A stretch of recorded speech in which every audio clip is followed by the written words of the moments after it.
Welcome back to the Unseen Wisdom, where we really try to get to the bottom of things, Yeah. beyond just the headlines. So if you like what we do here, the drill, hit that like button, drop a comment, subscribe, all that good stuff.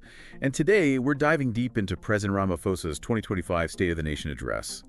Going to focus on the economic picture he painted, but also there's this tragic event that really casts a shadow over the whole thing. Yeah, it was a pretty somber start. Ramaphosa announced that 14 South African soldiers had been killed in the DRC peacekeeping mission they were part of. Ugh, just awful. And it's even more, heavy because this address happened to fall on the 70th anniversary of the Freedom Charter.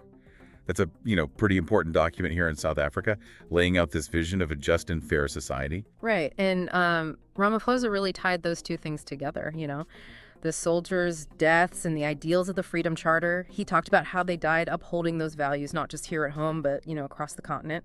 Called for a week of national mourning, flags at half-mast. He even read each of their names aloud, which I thought was really powerful, really brought home the human cost of conflict. Yeah, absolutely. It definitely set a serious tone, especially as we move into the core of the address. The economic challenges facing South Africa and what reforms Ramaphosa is proposing.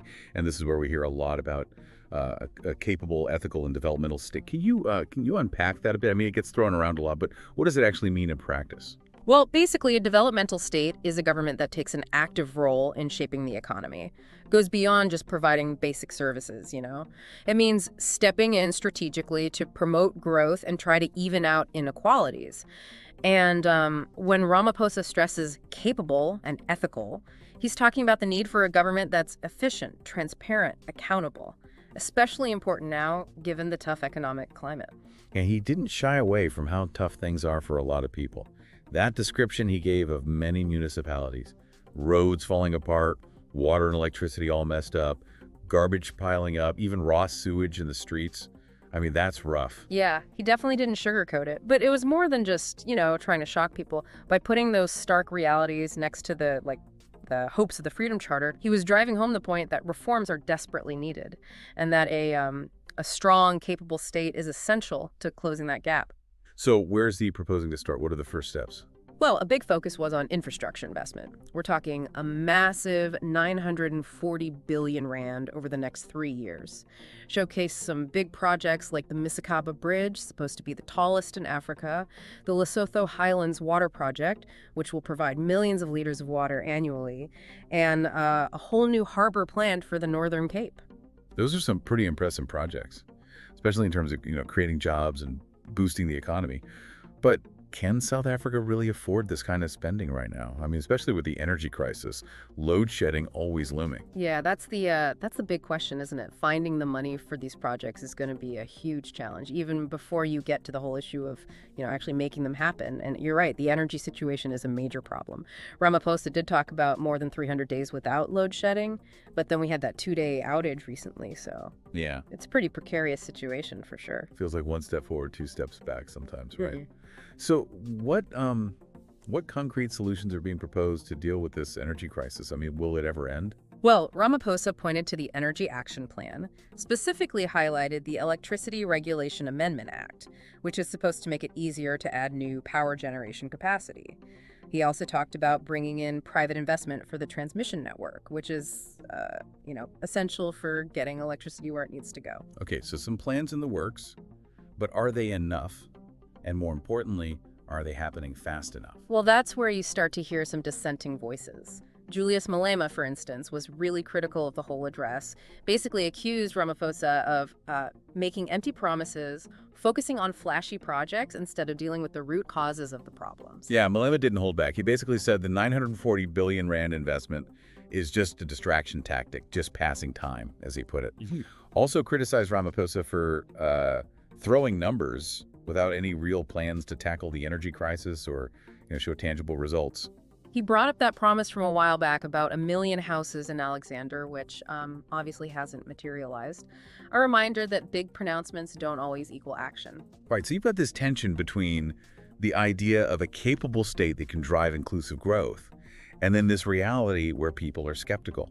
Skeptical because of past disappointments, and also because they feel like the government is out of touch with, the struggles of ordinary South Africans. Exactly. And it brings up this really crucial question. Can Ramaphosa bridge that gap between what he's saying and what's actually happening? Or will Malema's criticisms turn out to be right on the money? We'll dig into that more and explore other key aspects of the State of the Nation address when we come back. Yeah, it's a complicated situation, no doubt. And it really highlights, just how deep those inequalities run in South Africa, which is, I think, why Ramaphosa spent so much time talking about economic transformation and empowerment. Yeah, he kept coming back to the need to create real opportunities, especially for Black South Africans, women, people with disabilities, groups that have been shut out historically. And he was pretty specific about it. I mean, he announced this 20 billion rand annual fund specifically for Black-owned businesses. That's a pretty concrete step towards dealing with, the legacy of apartheid and trying to make economic growth more inclusive. Wow, 20 billion. That's a serious commitment. And And it's not just about creating opportunities either. He also talked about making those public procurement processes more fair. So businesses owned by, like, women, young people, people with disabilities, they have a real shot at getting government contracts. right, it's about, leveling the playing field, getting rid of those systemic barriers that have prevented these groups from really participating in the economy. He's acknowledging that true empowerment means not just giving people access, but actually creating a system that sets them up for success. So it's about more than just fairness, right? It's about making the whole South African economy stronger by tapping into the talent and entrepreneurial spirit of everyone. Exactly. And, it all ties back to that idea of a capable state. A truly capable state doesn't just deliver services efficiently, it also actively promotes social and economic justice. Okay, so that brings us to this broader issue of poverty and inequality. How did Ramaphosa address those challenges in his address? He talked about the importance of what's called the social wage in South Africa. Basically, that refers to the significant portion of the budget that goes towards social grants, education, and public employment programs. He specifically mentioned the social relief of distress grant and the presidential employment stimulus. Those have been lifelines for a lot of people, especially during the pandemic and, everything that's come after. But is it enough? I mean, can these programs really lift people out of poverty for good? That's a question a lot of people are asking. These programs provide crucial support in the short term, but there's this debate about whether they're actually addressing the root causes of poverty and inequality, or just, treating the symptoms. Yeah, I see what you mean. It seems like Ramaphosa gets that. He did talk about the need for a more integrated system of support for people who are struggling. Talked about making it easier to access social services so people wouldn't have to jump through so many hoops. Right, that's a big deal. A system that's all fragmented can be really overwhelming, especially for people who are already having a tough time. So making those services easier to access could make a real difference. So it's not just about having a safety net. It's about making sure that safety net actually works. Right. And that it's accessible to everyone who needs it, not just a bunch of well-intentioned programs that don't really connect. Exactly. And again, this vision of a more streamlined and efficient social support system, it all goes back to that theme of building a capable state. A state that's not just efficient, but also, compassionate, genuinely invested in the well-being of all its citizens. But as we've been saying, there's a lot of skepticism about whether this vision can become reality, turning those aspirations into action. That's a tough process, especially in a country as diverse and, with as much history as South Africa. Absolutely. And it's a process that needs constant scrutiny, dialogue, active participation from everyone, all sectors of society. We've covered a lot of ground already, from the tragic loss of those soldiers to the complex economic and social challenges facing South Africa. When we come back for our final segment, we'll get into Ramaphosa's plans for education and healthcare, including that ambitious national health insurance initiative. Stay with us. Okay, so we've talked about the economy, the social safety net, but you can't really talk about a nation's future without talking about education, right? So how did President Ramaphosa address that in the State of the Nation address? Well, education was definitely a big focus. He called it the Foundation for Individual Opportunity and also for National Development. He talked about the 2024 matric class, which, achieved the highest pass rate ever in South Africa. But he stressed that it's, just one step in a much longer journey. Yeah, makes sense. So where does he see the most urgent need for improvement when it comes to education? Early childhood development was a big one. Yeah. He wants to see more kids having access to, quality ECD programs. And that means formalizing those existing ECD centers, making sure they're registered, that they have the resources they need, that the educators are properly trained, all of that. So it's about recognizing that those early years are just like crucial, right? Yeah. Not just for academics, but for like everything, Yeah. setting them up for success later in life. Absolutely. And it didn't stop there. Ramaphosa also talked about the importance of making sure that all kids can read for meaning by the end of the foundation phase. Basically, that they've got solid literacy skills by around age 9.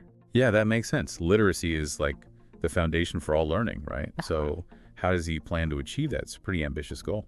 He mentioned implementing mother tongue-based bilingual education, making more reading materials available, rolling out some interventions that have, been shown to be effective in raising literacy rates. It's a multi-pronged approach, really, recognizing how important language is and early intervention for supporting a child's learning. Sounds pretty comprehensive. But what about kids who are, further along in their education? What about getting young people ready for the workforce, for the jobs of today? Yeah, he addressed that too. Talked about increasing the number of artisans trained through TVET colleges, promoting a model that combines formal learning with on-the-job training. And he also urged the private sector to step up and offer more experiential learning opportunities, acknowledging that, hands-on experience is just as valuable as theoretical knowledge. So he's really pushing for a collaborative approach, right? Mm-hmm. Government, educational institutions, businesses, all working together to create a system that's more responsive and effective at developing those skills. Right. And he didn't forget about higher ed either.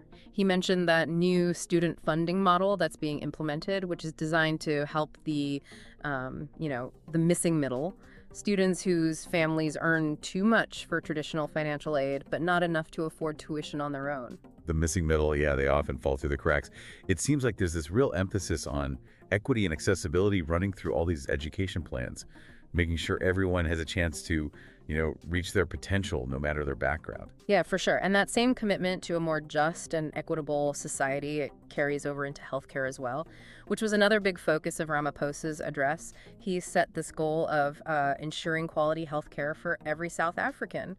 And of course, he talked about the work that's going on to establish the national health insurance system. Right, the NHI. That's been a hot topic. Yeah. Can you break down, what exactly it is, how it's supposed to change South Africa's healthcare system? Well, the NHI is basically a universal healthcare system. The idea is to make sure that every citizen has access to quality healthcare, regardless of, their income or social status. It's a massive project. The goal is to pool funds and resources so everyone is covered. It's a pretty bold vision. Yeah. So, how far along is it? What's actually being done to make it happen? Ramaphosa outlined some of the groundwork that's being laid, things like developing a single electronic health record system for the whole country, setting up these ministerial advisory committees, and creating an accreditation framework for healthcare providers. So, building that infrastructure and the regulatory framework to support such a huge system. There's a long, complex process. Did he talk at all about the current state of the healthcare system, while this massive overhaul is in progress? He did acknowledge that, yeah, that things need to improve in the short term. He mentioned a number of hospitals that are being built or, renovated. So there's this recognition that you have to address both the immediate needs and the long-term vision. Yeah, it's a balancing act for sure. Yeah. But the overall message seems clear. Healthcare is a right, not a privilege, and the government is trying to build a system that reflects that. Exactly. And, this commitment to providing quality healthcare for everyone, along with a focus on education, economic transformation, social programs, it paints this picture of a South Africa that's, striving for a future where everyone has the opportunity to thrive, to contribute. It's a powerful vision. Mm-hmm. But as we've been discussing, there's some real challenges ahead. Economic instability, political skepticism, actually getting those big infrastructure projects off the ground, transforming those huge systems like healthcare. It's a tough road ahead. It is. But as Ramaphosa said, South Africans are a resilient people. They've overcome huge obstacles before. Whether they can achieve this vision of a more just and equitable society, well, that remains to be seen. But the journey itself is, really a testament to their spirit. And that's what's so fascinating about these deep dives. We could go beyond the headlines, try to understand the nuances of what's happening in South Africa, both the challenges and the aspirations. We see that interplay of hope and skepticism, the weight of history, this constant push for progress. It's a story that's still being written, and it deserves our attention. Well, a huge thank you to you for joining us today and sharing your expertise. And to everyone listening, thank you for being here, for engaging with these complex issues. If you found this deep dive valuable, you know what to do. Like, comment, subscribe to The Unseen Wisdom, and join us next time as we explore more of the forces shaping our world.